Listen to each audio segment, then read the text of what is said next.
हर रोज एक नई कहानी देखने के लिए चैनल को सब्सक्राइब करें और बेल आइकन को दबाना ना भूलें। प्रीतमपुर कहकर एक गांव में अक्षत और मुकुंद नामक दो भाई रहते थे।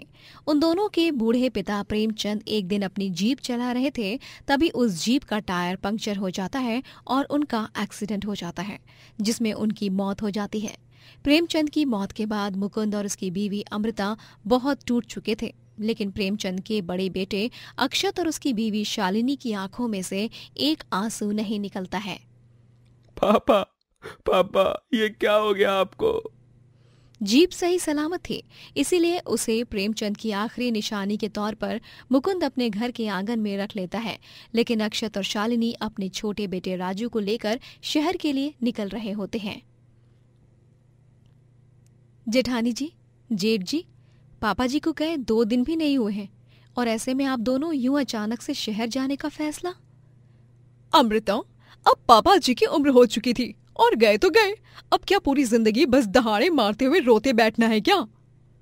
और सुन लो मुकुंद, मैंने पापा जी की सारी जायदाद अपने और शालिनी के नाम कर ली है, तुम दोनों अपना देख लो। लेकिन अक्षत भैया, ये आप क्या कह रहे हो? मुझे जायदाद का कोई लालच नहीं है, लेकिन आप कम से कम थोड़े और दिन रुक जाते।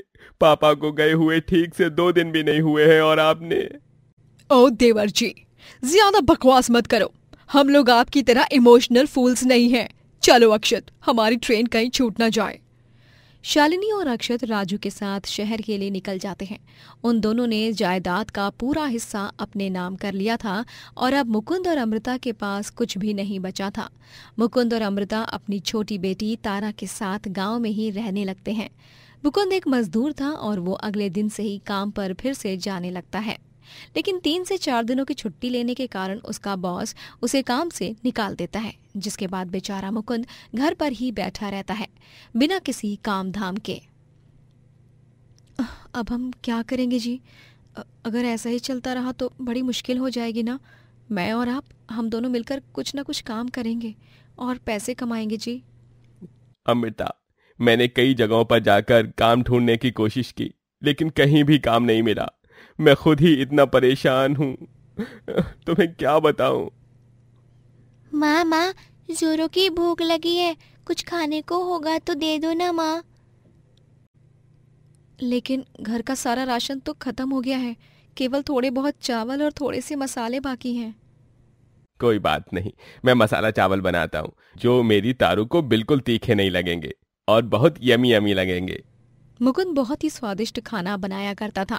वो रसोई में जाकर स्वादिष्ट मसाला चावल बनाता है जो तारा और अमृता को बहुत पसंद आते हैं। वाह पापा, ये चावल तो बहुत ही यमी है। थैंक यू मेरी तारू। वाकई में जी, खाना बनाने के मामले में आपका कोई तोड़ नहीं।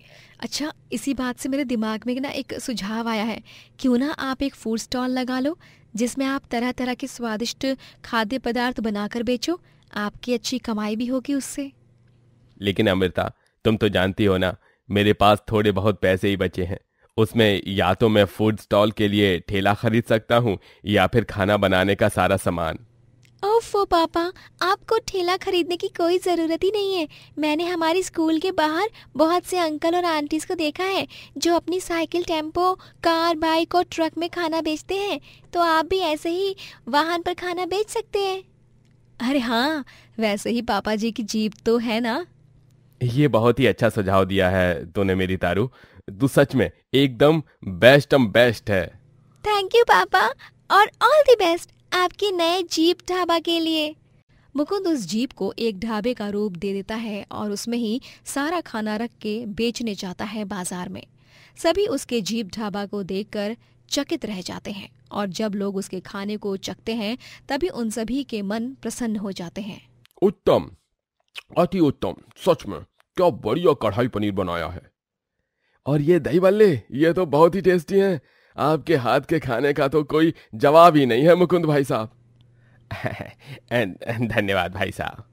मुकुंद अब अपने जीप ढाबे में खाना बेच बेच कर खूब पैसे कमाने लगता है। एक दिन अमृता को 2 घरों में सफाई करने का काम मिलता है, तभी मुकुंद उसे काम करने से मना कर देता है।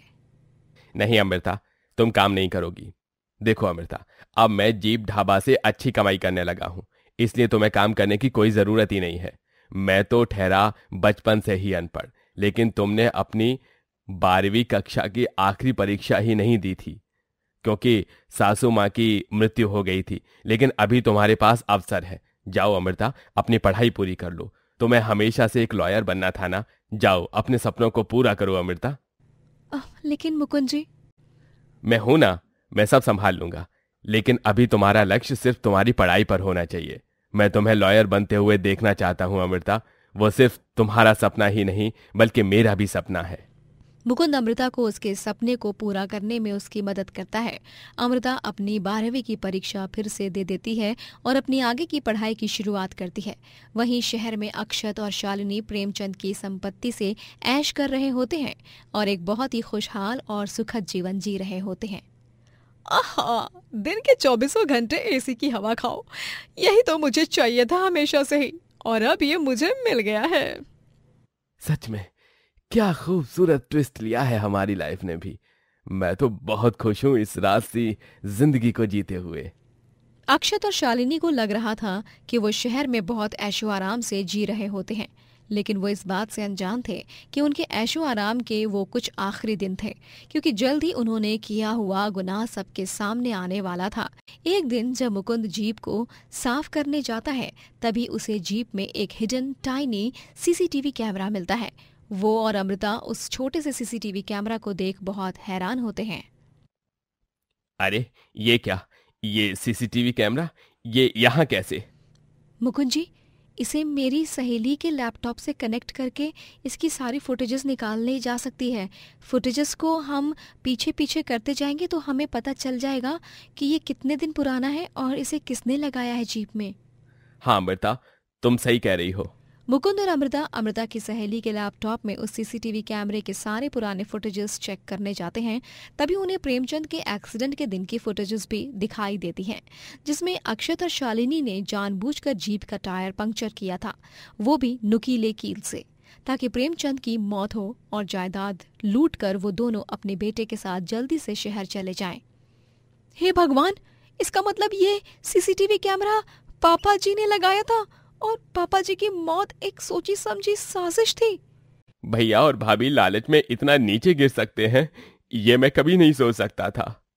मुकुंद और अमृता सीधे पुलिस स्टेशन जाकर पुलिस को वो सीसीटीवी फुटेज दिखाते हैं, जिसमें शालिनी और अक्षत दोनों आपस में प्रेमचंद की मौत की प्लानिंग कर रहे होते हैं और फिर दोनों मिलकर जीप के टायर्स पंक्चर करते हैं, जिससे प्रेमचंद की मौत हो जाती है।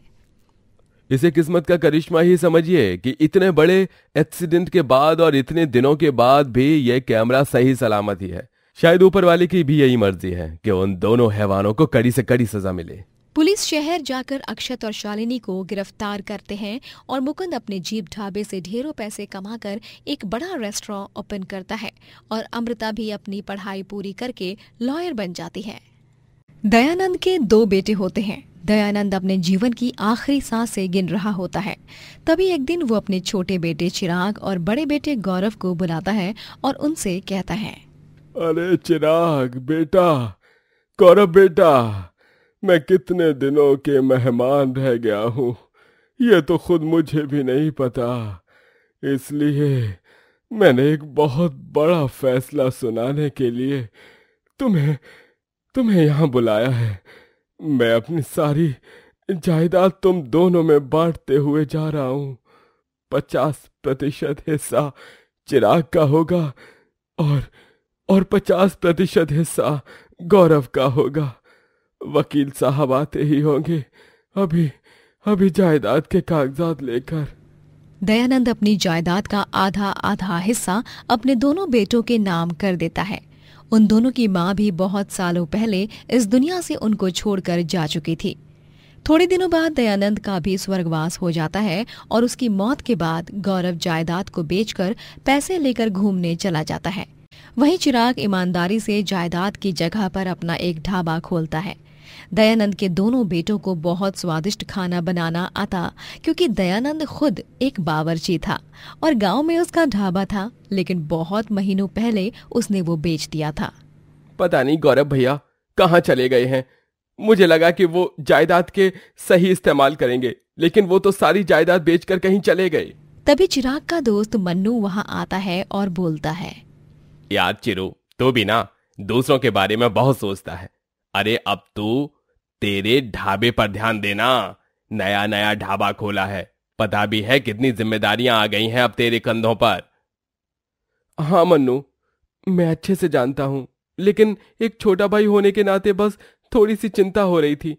वो क्या है ना, भैया जाने अनजाने में बहुत कुछ कर बैठे हैं जो गलत होता है। चिराग को गौरव की चिंता सताती है, लेकिन वो अपने ढाबे पर ध्यान देता है और उसका दोस्त मन्नू उसकी खूब मदद करता है। लोगों को चिराग के हाथ का खाना खाकर बहुत मजा आता है और वो चटकारे लेते हुए खाना खाते हैं। अरे वाह वाह चिरू भाई, तुम्हारा और तुम्हारे खाने का क्या ही कहना। भाई इतना स्वादिष्ट खाना तो मेरी लुगाई भी नहीं बनाती। अरे मजा ही आ गया यार, सुबह सवेरे ये मस्त मस्त पाव भाजी खाकर। जी भाई साहब, ये लीजिए। अब इस पाव भाजी के बाद ये ठंडी ठंडी लस्सी पीजिए, मजा और भी दुगना तिगुना और चौगुना हो जाएगा। जहाँ एक तरफ चिराग अपने ढाबे के जरिए तरक्की कर रहा था, वहीं दूसरी तरफ घूमने के चक्कर में गौरव सारे पैसे उड़ा देता है और शहर में अपना एक छोटा सा रेस्टोरेंट खोलता है। उसके हाथ का खाना लोगों को इतना पसंद नहीं आता, इसीलिए उसका ढाबा कुछ खास चलता नहीं।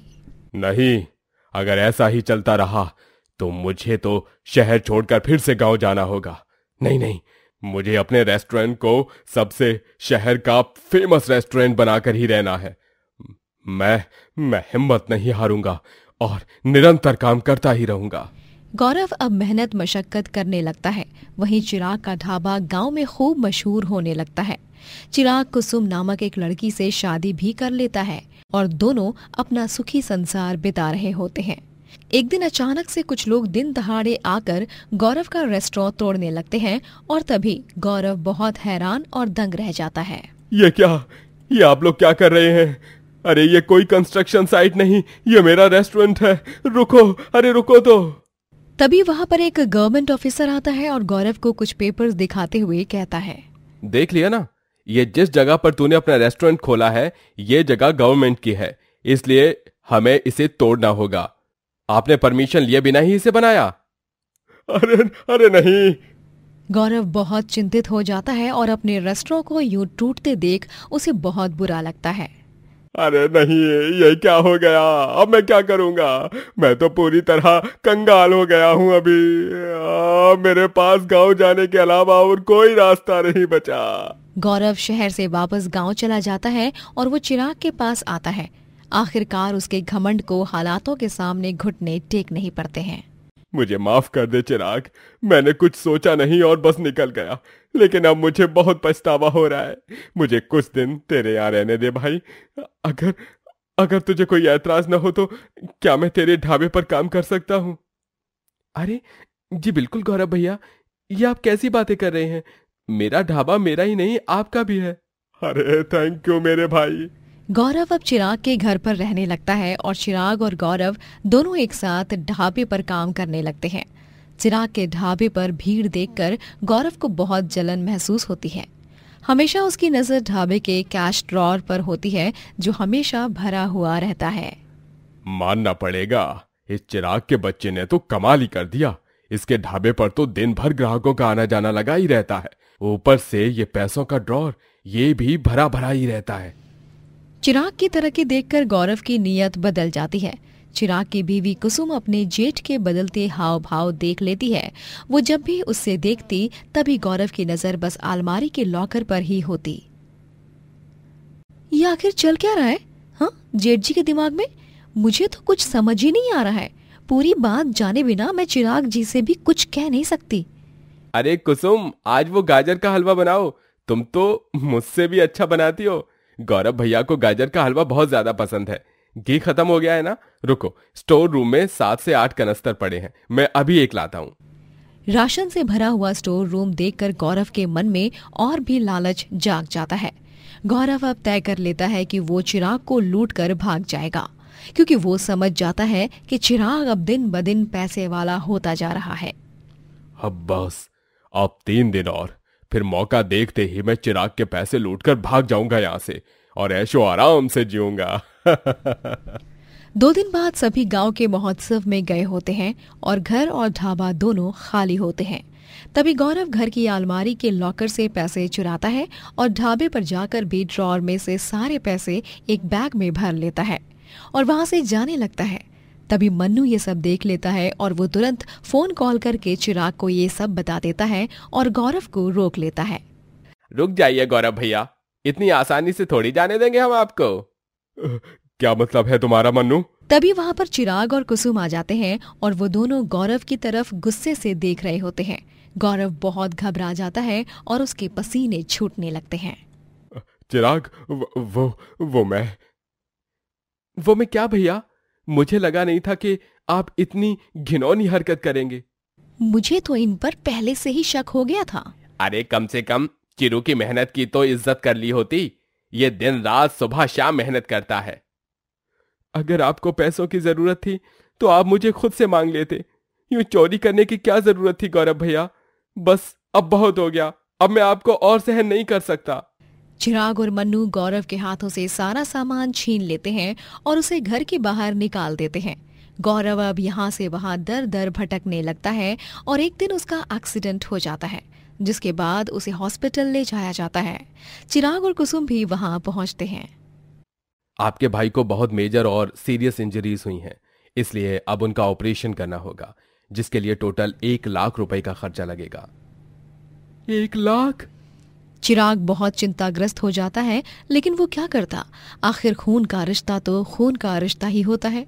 वो अपने भाई के ऑपरेशन के लिए अपनी जमा पूंजी में से 1 लाख रुपए निकालता है और गौरव का ऑपरेशन सक्सेसफुल हो जाता है और वो सही सलामत हो जाता है। तभी उसकी आंखें खुलती हैं और उसे अपनी गलती पर बहुत शर्मिंदगी महसूस होती है। चिराग, मुझे माफ कर दे मेरे भाई। मैंने तेरे साथ इतना गलत किया, उसके बावजूद भी तूने मेरे लिए इतनी मोटी रकम भरी। मैं तुझसे वादा करता हूं, आज से मैं अच्छे से रहूंगा और मेहनत करके कमाऊंगा और ईमानदारी से जीऊंगा। हाँ भैया, मैं भी यही तो चाहता था।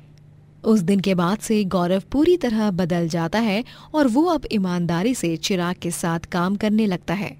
दोनों भाई मिलकर खूब सारे पैसे कमाते हैं और आगे जाकर ढेरों ढाबे खोलते हैं।